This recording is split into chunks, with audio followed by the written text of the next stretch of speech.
One rank one pension में भेदभाव का आरोप लगाकर सोमवार को पूर्व सैनिकों ने सैनिकों की खान कहे जाने वाले रेवाड़ी में एक बड़ा रोष मार्च निकाला। रेवाड़ी में पूर्व सैनिकों का इतना बड़ा रोष मार्च पहली बार देखने को मिला। रेवाड़ी शहर के धारूहेड़ा चुंगी स्थित रेजांगला सूर्य स्मारक से लेकर जिला सचिवालय तक पैदल रोष मार्च निकालने के बाद राष्ट्रपति, प्रधानमंत्री व रक्षा मंत्री के नाम डीसी को ज्ञापन दिया गया। इसके बाद पत्रकारों से रूबरू होते पूर्व सैनिकों ने कहा कि रेवाड़ी की धरती से ही प्रधानमंत्री नरेंद्र मोदी ने वन रैंक वन पेंशन लागू करने का दावा किया था। इसको लागू भी कर दिया गया, लेकिन इसमें भारी विसंगतियां जिसके चलते भारी संख्या में पूर्व सैनिकों को इसकी मार झेलनी पड़ रही है। पूर्व सैनिक यहीं तक ही नहीं रुके, उन्होंने कह दिया कि यदि 2024 लोकसभा चुनाव से पहले इन विसंगतियों को दूर नहीं किया गया तो मोदी सरकार को वोट नहीं दिया जाएगा। जिस तरह से सोमवार को रेवाड़ी की सड़कों पर भारी संख्या में पूर्व सैनिकों का जन सैलाब देखने को मिला, समझा जा सकता है कि पूर्व सैनिकों में किस कदर वन रैंक वन पेंशन में विसंगतियों को लेकर भारी रोष है। जिस तरह से इतना बड़ा रोष मार्च पूर्व सैनिकों की ओर से निकाला गया, समझा जा सकता है कि यदि समय रहते हुए सरकार ने इन विसंगतियों को दूर नहीं किया तो आगामी लोकसभा चुनाव में नुकसान उठाना पड़ सकता है। ऐसे में यह कहना अतिशयोक्ति नहीं होगी कि रेवाड़ी में पूर्व सैनिकों के इस रोष मार्च ने मोदी सरकार की कहीं न कहीं नींद जरूर उड़ा दी है। मैं एडवोकेट अशोक यादव, रेवाड़ी जिला का संयोजक और अखिल भारतीय पूर्व सैनिक विकास परिषद का राष्ट्रीय अध्यक्ष हूँ। और इसका आज जो आयोजन हुआ है वो मेरे ही मार्गदर्शन में हुआ है और रेवाड़ी जिले के पूर्व सैनिक हमारी संख्या में आपने देखा पूरे उत्साह के साथ मैंने भाग लिया है और अपनी मांगों का ज्ञापन माननीय उपायुक्त महोदय के माध्यम से राष्ट्रपति, प्रधानमंत्री और रक्षा मंत्री को सौंपा। अशोक जी, क्या मांगे आपकी? हमारी मांगे तो बहुत, हमारे साथ बहुत भेदभाव हुआ है। एक फौज में मिलिट्री सर्विस पे होती है, मिलिट्री सर्विस में बहुत भारी भेदभाव है। जवानों के साथ में सिपाही से लेकर सूबेदार मेजर तक 5200 रुपये है और वही एक MNS होती है तो उसका इंजेक्शन लगाना, दवाई देना है, उसको 10,000-5,000 रुपये है, 10,500 रुपये है। वही अधिकारी का 15,500 रुपये है। लेकिन कहीं भी ये लिखा नहीं है कि रैंक से रिलेटेड नहीं है। ये फौज की हार्डशिप को देखते हुए, वहाँ के जीवन का देखते हुए सैनिक परिवार से दूर रहता है, वो अपनी खुशी में दुख में कभी शामिल नहीं हो सकता। उसको देखते हुए कई कमीशन ने दिया था। तो उसी भेदभाव को लेके पूरे देश में आज अपनी मांगों का ज्ञापन दे रहे हैं। मैं आपको बताना चाहूँगा, आज रेवाड़ी में ही नहीं, देश के जितने पूरे ज़िले हैं, 766 ज़िले हैं, आज वहाँ के पूर्व सैनिक इसी तरह इकट्ठे होकर अपनी मांगों का ज्ञापन वहाँ के DCDM को, अपने राष्ट्रपति, प्रधानमंत्री, रक्षा मंत्री को सौंप रहे हैं। कुल मिला के आप क्या चाहते हैं? हमारी मांगे हैं, जो हमारे साथ भेदभाव हुआ है, हमारे जो OROP जिसके लिए बनी थी, आपको बताना चाहूँगा, सरकार ने OROP के लिए फंड जारी किया। OROP 2015 में आया, 42,500 करोड़ रुपये सरकार ने दिया। 2019 में करीब 28,000 करोड़ सरकार कह रही है। लेकिन मैं आपको बताना चाहूँगा, सिपाही से लेकर हवलदार तक आंशिक बढ़ोतरी हुई है और नायब सूबेदार से लेकर सूबेदार मेजर तक तीनों सेनाओं में 1 पैसे की बढ़ोतरी नहीं हुई है। यहाँ तक कि पेंशन कम हुई है। हमारा संघर्ष जारी है। मैं आपको बताना चाहूँगा, 20 फरवरी से जंतर मंतर दिल्ली में पूरे देश के पूर्व सैनिक भारी संख्या में करीब 50,000 से ज़्यादा इकट्ठे हुए थे। वीर नारियाँ गुजरात से लेकर सभी प्रांत के लाए थे। जन जन तक आवाज़ पहुँच रही है। आज भी धरना प्रदर्शन चल रहा, लगातार चल रहा है। क्या क्या मांगे जैसा कि मैंने आपको बताया, मिलिट्री सर्विस में भेदभाव, विकलांगता पेंशन। फौज में क्या होता है कि लड़ाई के दौरान ड्यूटी करते हुए कहीं पैर कट जाता है, गोली लग जाती है, अंग भंग हो जाता है, तो सरकार की तरफ से उनको विकलांगता पेंशन दी जाती है। विकलांगता पेंशन में भारी भेदभाव है। वही पेंशन अधिकारियों के लिए कई गुना लाखों तक पहुंच गई है और हमारे सैनिकों के लिए एकमात्र हज़ारों में ही है, 15,000, 17,000 जो कुछ है। हमारी मांग है, अंग सबके बराबर हैं, उनकी कीमत ये नहीं है कि अधिकारी की सोने का शरीर है और हमारा मिट्टी का है। ये भेदभाव खत्म किया जाए और इसको एक समान विकलांगता पेंशन दी जाए। ऐसे ही हमारी वीर नारियां हैं जो शहीद हो जाते हैं, उनके बच्चे छोटे छोटे होते हैं, उनकी पेंशन इतनी है कि उनका घर का गुजारा नहीं पाता। साथ में ऐसे अधिकारियों की विधवाएं हैं, जो फैमिली है, उनकी पेंशन हजारों लाख के पास पहुंच रही है। इतना भेदभाव है, हम चाहते हैं कि ये भेदभाव नहीं खत्म किया जाए, सबको एक सम्मान से देखा जाए और सबको बढ़ोतरी की जाए। ऐसे ही सेना में एक ग्रुप एक्स पे होता है, ग्रुप एक्स पे होता है डिप्लोमा वालों के क्या है कि उनका डिप्लोमा होता है, उनको 6200 रुपये 7वें पे कमीशन में दी गई थी। इस ORP2 में क्या किया गया है, प्री 2016 वालों को ग्रुप एक्स पे से बाहर कर दिया गया है। हमारी मांग है कि ग्रुप एक्स पे एक समान होने चाहिए, एक रेट से होने चाहिए, इसका फायदा सबको होना चाहिए।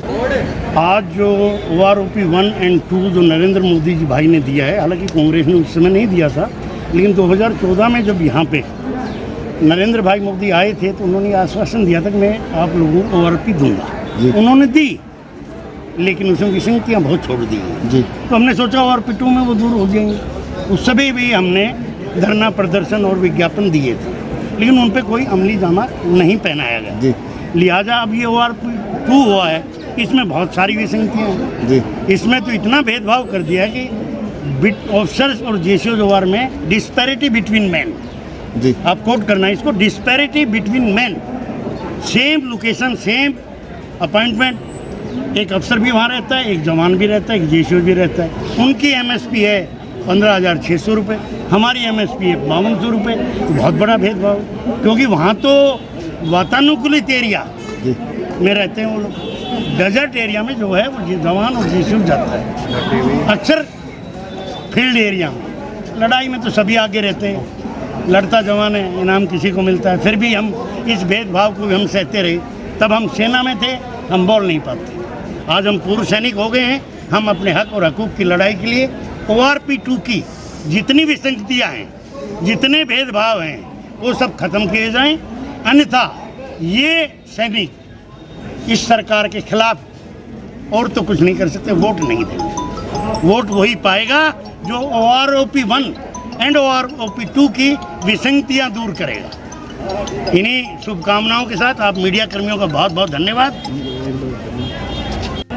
मैं कैप्टन बलबीर, आज जो प्रोटेस्ट किया हमने, ये पिछले 2 महीने से पूर्व सैनिक संगठन दिल्ली में बैठे हैं, इसी का प्रोटेस्ट कर रहे हैं। स्वर्गीय गांधी और बाहरी सरकार सैनिकों की नहीं सुन रही है। जिस देश में किसान और सैनिक परेशान हैं और उनकी कोई नहीं सुन रहा, वो देश कभी प्रोग्रेस नहीं कर सकता। मेरा PM मोदी से और डिफेंस मिनिस्टर से निवेदन है, खास करके कि हमारी मांगे जो ये पूर्व सैनिक बैठे हैं, इन पर सौहार्दपूर्ण विचार किया जाए, इनकी मांगों को पूरा किया जाए।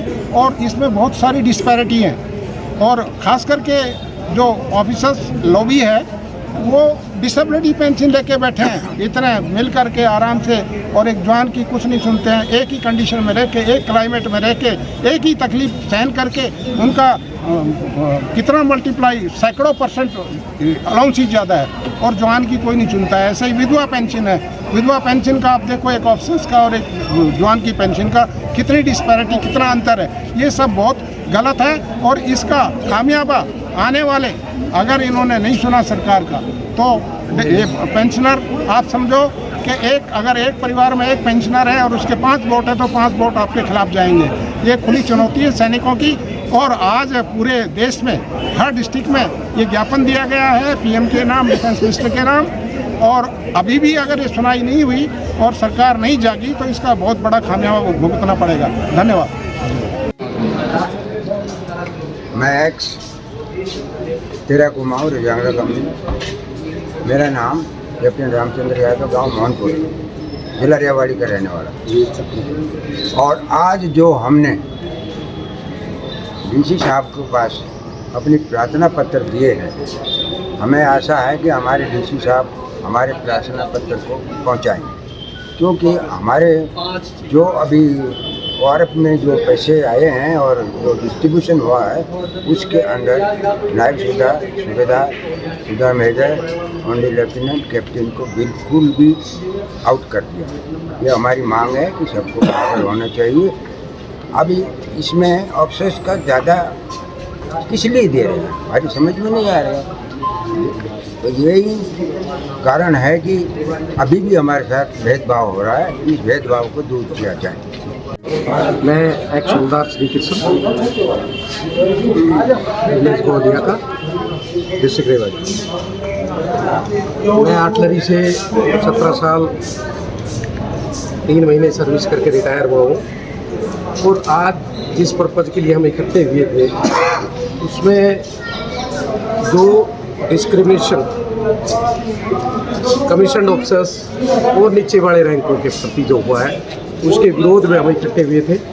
इसमें ये भेदभाव आज से नहीं हुआ है और उस भेदभाव का जो सबसे बड़ा कारण है वो ये है कि जो PBOR पर्सनल बिलो ऑफिसर्स जो रैंक है उनका कहीं भी प्रतिनिधित्व नहीं है, यानी कि जो रिकमेंडेशन है वो कमीशन ऑफिसर्स के द्वारा रिकमेंड की जाती है। इसलिए उन्होंने ये भेदभाव आज से शुरू नहीं हुआ, ये भेदभाव 1973 से शुरू होता है।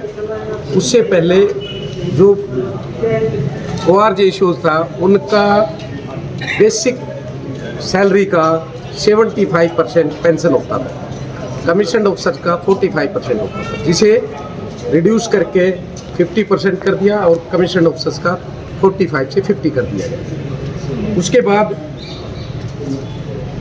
धीरे धीरे जो सर्विस वेटेज दिया गया था उसको बंद कर दिया गया, रैंक वेटेज था उसको बंद कर दिया गया। दूसरा जो 6 CPC था उस 6 CPC में JSOs को नॉन गजेटेड दिखाया गया, जबकि ये कभी से था JSOs सेकेंड क्लास गजेटेड है। जूनियर कमीशन ऑफिसर जो है वो गजेटेड है और गजेटेड अगर मानती सरकार तो 6 CPC में किसी भी गजेटेड सेकंड क्लास का 4800 से नीचे ग्रेड पे नहीं था। सर कुल मिलाकर ये भेदभाव जो हुआ, हाँ, आप क्या चाहते हैं? आप आगे हम ये चाहते हैं कि जो भेदभाव है MSP को लेके, डिसेबिलिटी को लेके, इन सब भेदभाव को समाप्त किया जाए। इसके साथ साथ भेदभाव और बहुत जगह पे, disability pension, even CSD, even ECHS, इनमें भी आज भी वही भेदभाव अंग्रेजों वाले रूल आज भी चल रहे हैं, यानी कि एक अलग एलिट क्लास बना दी कमीशन ऑफिसर्स, जबकि after retirement there should be only one definition. आगे क्या रणनीति रहेगी अगर ये बातें नहीं मानी गई तो? जब भी आगे की रणनीति, जैसा हमारा संगठन हमने United front of ex serviceman बनाया है जिसका कोऑर्डिनेटर वीर बहादुर सिंह है, आगरा से है, और जैसे हमारी कोर कमेटी जिस तरह का डिसीजन लेगा, फिलहाल हमारी प्लानिंग ये है कि लोगों को जागरूक करके 6 अगस्त को एक बहुत बड़ी रैली रामलीला मैदान दिल्ली के अंदर हम 1 लाख से ऊपर 1 लाख से ज़्यादा एक्स सर्विसमैन वहाँ इकट्ठा होने वाले हैं।